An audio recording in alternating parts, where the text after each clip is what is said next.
All right, welcome back once again, wonderful people. Welcome back to One Talk with TV channel. We'll bring to you latest news updates. I beg with my first time when you listen to this wonderful channel, don't forget to hit the subscribe button, like, comment, and share. And that will be very important. When they will get latest news update, now you could be the first to be notified. Now people I don't carry come again with Obunga news if you say I carry come and then they tell and they tell the Nigerian lawyer say make them no collect bribe. Yes, the Nigerian government, yes, they say that the ruling don't collect bribe from Nigerian government. US lawyer tells Supreme Court and freeing the International Council to Nnamdi Kanu. The detained lawyer, the detained leader of the indigenous people, has written to the Nigerian Supreme Court to reject bribe from President Bola Tinubu's camp and not compromise the ruling of the court on the case brought by Kanu.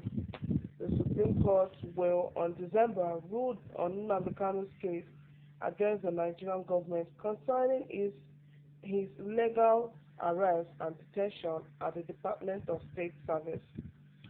Saying in the letter wrote informed Washington D.C. on Saturday said the Supreme Court must not be intimidated or bribed by President Bola Tinubu, adding that his presidency is already on life support because of his credible evidence of diplomat fraud, diplomat fraud and drug trafficking in the United States.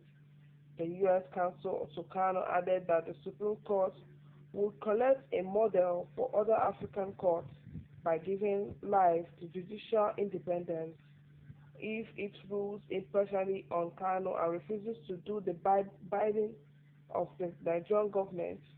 Finn said, Honorable Justice, on December 15th will be a day in Nigeria that will live in judicial glory or in famine.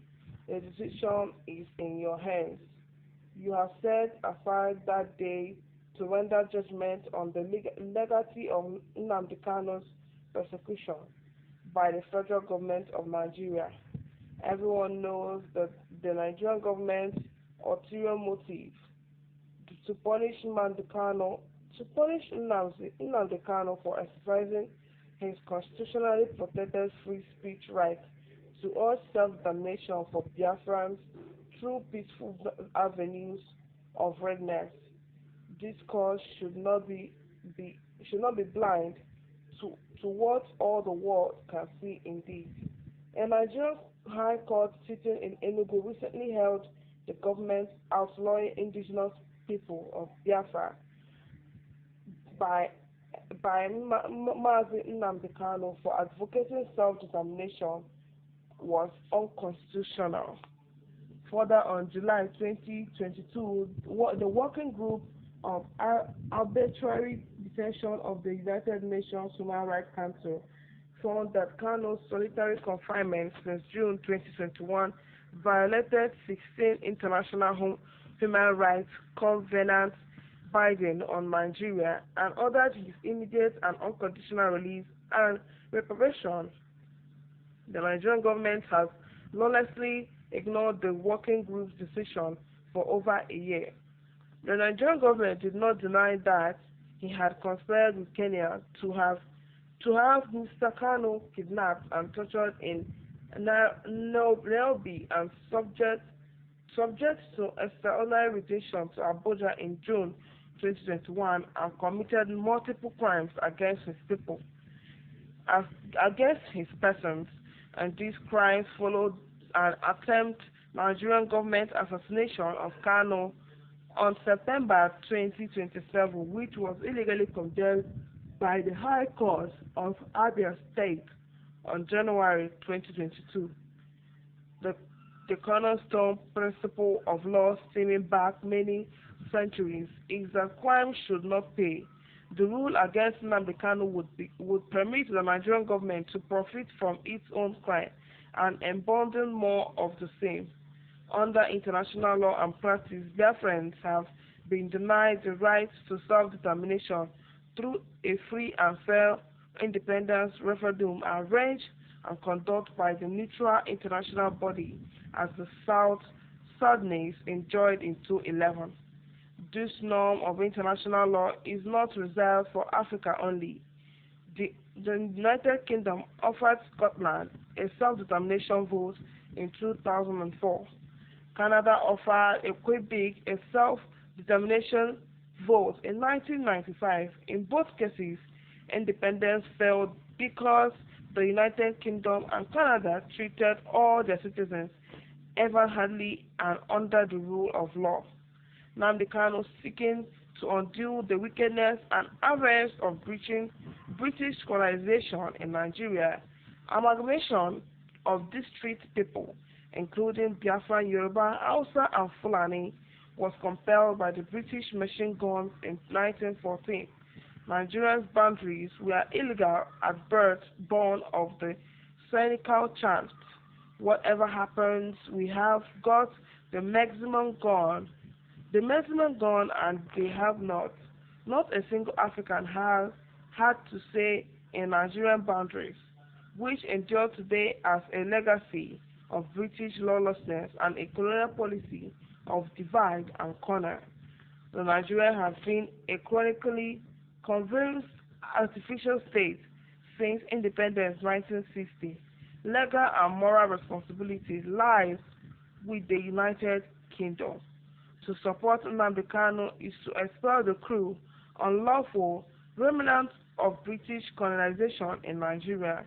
The British stole 70 from each district people of Nigeria by abandoning the international law obligation to offer each independence referenda. But be expired in the Pakistan Supreme Court bullied in military dictator Pervez Musharraf in 2009. The Supreme Court held the dictator's emergency rule was unconstitutional. A decade later, a special court found obstruction for suspending the constitution and sentenced him to death. Pakistan's lawyers applauded both decisions as landmarks in the rule of law. Don't be intimidated or bribed by the President Bola Tinubu. His presidency is already on life support because of credible evidence of diplomat fraud or drug trafficking in the United States. A decision in favor of Nnamdi Kanu would be overwhelmingly applauded by Nigerian lawyers, a high watermark in the rule of law and the independence of the judiciary. The court would become an instant candidate for the Nobel Peace Prize. Nigerians up heavens would begin to abate. Additionally, you would become a model of other African courts by giving life to judicial independence. The secret of domestic tranquility made December 15 the finest hour of the Supreme Court of Nigeria. All eyes will be upon you with deepest respect. Bruce saying, una don use na ear wetin dem right give the British government. Oga Bruce saying na wetin dem right give am the International Council to Nnamdi Kanu na wetin dem right give am concerning Nnamdi Kanu case wey go happen on December 15. No be small thing, everybody is preparing. All the lawyers are preparing for that particular day because they know say no be small war, but they don kukuma tell and write letter give Oga Bruce Wayne say abeg o, we know say things go hard, but abeg no collect bribe from the Nigerian government. Don't even collect bribe from Tinubu's administration. Say even self in this in there for under life and support. Yes, I wetin dem talk say in Tinubu dey under life support. Talking more of taking bribe for him, say in the under life support as in the traffic drug and other things and where them be mentioned and say make them no collect any bribe from any government concerning and Nnamdi Kanu's legal arrest and he's at the Department of State Service. That is what they said. They said President Bola Tinubu in his presidency is already on life support, and because of credible evidence of diploma fraud or drug trafficking in the United States. So make una no try collect any bribe from his administration. And wonderful people, una don see as everything take, una don use una ear hear wetin dem write give Oga Bruce saying. Na here we go cut am for now. Abeg, if na the first time wey you dey lis ten to this wonderful channel, do not forget to hit the subscribe button, like, comment, and share.